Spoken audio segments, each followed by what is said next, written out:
Hi ನಮಸ್ತೆ ಹೇಗಿದ್ದೀರಾ ಎಲ್ಲರೂ. ನಾನು ನಿಮ್ಮ ರಮ್ಯಾ. ನಾನಿವತ್ತು ಇಂಗ್ಲೆಂಡ್ನ ಒಂದು ಬ್ಯೂಟಿಫುಲ್ ಹೂವಿನ ಪರಿಚಯ ನಿಮಗೆ ಮಾಡಬೇಕು ಅಂತಿದ್ದೇನೆ. ನನ್ನ ಮನೆಯ ಕಿಟಕಿ ಓಪನ್ ಮಾಡಿದರೆ ಒಂದು ಹೂವಿನ ಮರ ಇದೆ, ಪಕ್ಕದ ಮನೆಯವರ ಹೂವಿನ ಮರ. ಮರದಲ್ಲಿ ತುಂಬ ಸಣ್ಣ ಸಣ್ಣ ಬಿಳಿ ಹೂಗಳಿದೆ, ತುಂಬ ಚೆನ್ನಾಗಿದೆ. ಹೂವೆಷ್ಟು ಚೆನ್ನಾಗಿದೆ ಅಷ್ಟೇ ಚೆನ್ನಾಗಿ ಪರಿಮಳ ಕೂಡ ಇದೆ. ಇವತ್ತು ನಾನು ನಿಮಗೆ ಅದನ್ನು ತೋರಿಸಬೇಕು ಅಂತ ಅಂದ್ಕೊಂಡಿದ್ದೇನೆ. ರೆಡಿನಾ ನೀವು ಹೂ ನೋಡಲಿಕ್ಕೆ? ಇದು ನೋಡಲಿಕ್ಕೆ ಸಂಪಿಗೆ ಹೂವಿನ ಥರ ಕಾಣಿಸ್ತಿದೆ ನೋಡಿ.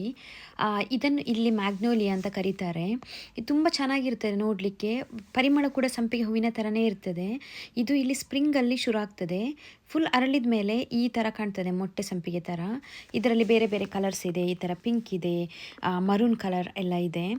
ಹೇಗಿತ್ತು ನಮ್ಮ ಪಕ್ಕದ ಮನೆಯವರ ಹೂವಿನ ಮರ? ಚೆನ್ನಾಗಿದೆ ಅಲ್ಲ? ಇದೇ ರೀತಿ ಇಲ್ಲಿ ಇವಾಗ ಸಮ್ಮರ್ ಸ್ಟಾರ್ಟ್ ಆಗ್ತಿದೆ. ಹಾಗೆ ತುಂಬ ತುಂಬ ಬೇರೆ ಬೇರೆ ಥರದ ಹೂಗಳು, ಹಣ್ಣುಗಳು ಶುರು ಆಗ್ತದೆ. ನಾನು ಈ ವರ್ಷ ಈ ಹಣ್ಣುಗಳು ನಿಮಗೆ ಕೂಡ ಪರಿಚಯ ಮಾಡಬೇಕು ಅಂತ ಅಂದ್ಕೊಂಡಿದ್ದೇನೆ. ಹಾಗೆ ಪ್ರತಿಯೊಂದು ಕೂಡ ವಿಡಿಯೋ ಮಾಡಿ ನಾನು ಯೂಟ್ಯೂಬಲ್ಲಿ ಹಾಕುವ ಅಂತ ಅಂದ್ಕೊಂಡಿದ್ದೇನೆ. ನಿಮಗೆ ಈ ಹೂಗಳನ್ನೆಲ್ಲ ನೋಡಲಿಕ್ಕೆ ಇಂಟ್ರೆಸ್ಟ್ ಇದ್ದರೆ ದಯವಿಟ್ಟು ನನ್ನ ಯೂಟ್ಯೂಬ್ಗೆ ಸಬ್ಸ್ಕ್ರೈಬ್ ಮಾಡಿ ಹಾಗೂ ನನಗೆ ಸಪೋರ್ಟ್ ಮಾಡಿ. Thank you.